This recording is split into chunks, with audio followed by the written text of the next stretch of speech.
Today we're looking at our new widget plant being built at Southside. I've asked Barbara to report on progress and bring us up to date and up to speed. Barbara. Thanks, Denise. I'll just outline the process we've been through, identify some problems and give you an estimate on completion time and the outcome financially. Is it good news or bad news? Bear with me.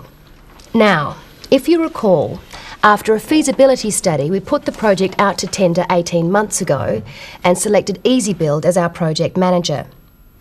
Work commenced about 15 months ago and it's been progressing to schedule until recently. What's the problem? Unfortunately, there are three. Firstly, there's been a delay in materials, specifically steel, because of industrial issues at the suppliers. Secondly, we've lost days due to the weather. And finally, there's been a resulting cost blowout. So what are we going to do? Well, they've managed to get another supplier now. I suggested moving the completion date back, that way there's no penalty. And they agreed to redeploy their workers until building can start again. Smart thinking. We've been waiting for the rain to stop, but we can't control the weather. And the cost?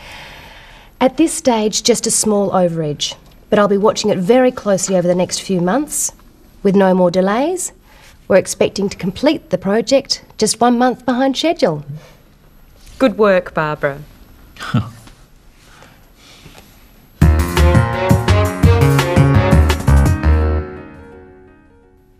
Today's episode is a focused meeting with a specific purpose. Barbara has been asked to report on the progress of a project. Our focus today is on the verb tenses she uses to report.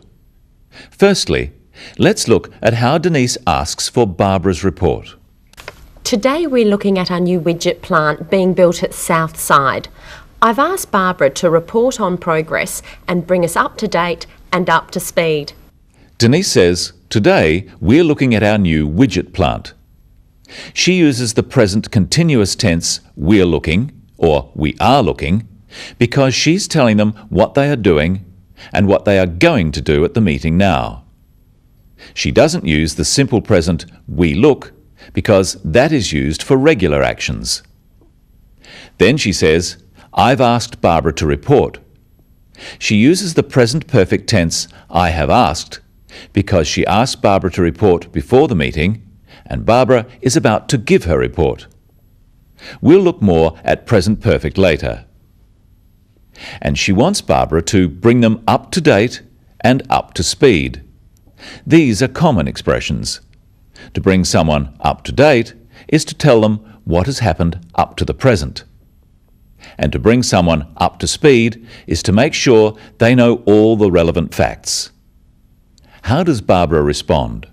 Thanks, Denise. I'll just outline the process we've been through, identify some problems and give you an estimate on completion time and the outcome financially. She says, I'll just outline the process. She uses the future tense, I will, because she's talking about something she's going to do in the next few minutes. Notice that the will is not repeated, but it applies to all three of the things she says she's going to do. Let's see how Barbara reports on progress. Now, if you recall, after a feasibility study, we put the project out to tender 18 months ago and selected EasyBuild as our project manager. Because Barbara is describing events in the past, she uses the simple past tense. We put the project out to tender. We selected EasyBuild as the project manager. These events happened in the past and they are finished. Work commenced about 15 months ago and it's been progressing to schedule until recently. Again, we see the simple past in the phrase, work commenced about 15 months ago. The work started at a particular time in the past. But look at the next phrase. It's been progressing to schedule. When we look at continuous events, things that happen over a period of time, we use a continuous tense. The work started in the past and it has continued until the present. This is called the present perfect continuous tense. It's here is short for it has. Try some other examples with Barbara. Work's been going on since last year. We've been monitoring progress continuously. I've been checking the work regularly.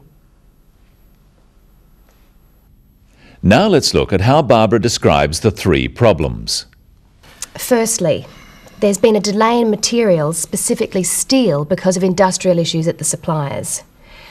Secondly, we've lost days due to the weather. And finally, there's been a resulting cost blowout. Notice the verb tense Barbara uses. There's been a delay. We've lost days. There's been a cost blowout. These are all present perfect verbs using has or have. There has been. We have lost. Present perfect tense is used to describe events which began in the past and are still true now. In business, it can be important to use the correct verb tense.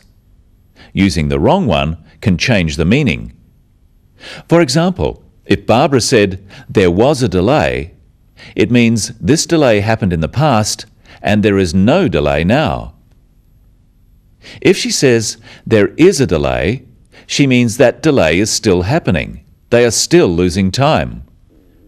But if she says there has been a delay, she means the delay started in the past and has continued up until the present.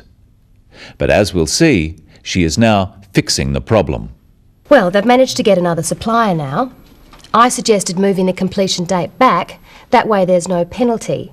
And they agreed to redeploy their workers until building can start again. Let's look at the verb tenses here. They've managed to get another supplier. They managed to get another supplier in the past, and that supplier is still now supplying the materials. I suggested moving the completion date back. She suggested it at a particular time in the past. There's no penalty. There is no penalty now. They agreed to redeploy their workers. They agreed at a particular time in the past. Redeployed means they were sent to work somewhere else. Look now at the last part of the scene. We've been waiting for the rain to stop, but we can't control the weather. And the cost? At this stage, just a small overage, but I'll be watching it very closely over the next few months. With no more delays, we're expecting to complete the project just 1 month behind schedule. Here we see some examples of continuous tenses to help meaning. We've been waiting. We have been waiting for the rain to stop and we are still waiting. I'll be watching. I will be watching in the future over a long time. We're expecting. We are expecting at the moment and we will continue to expect in the future.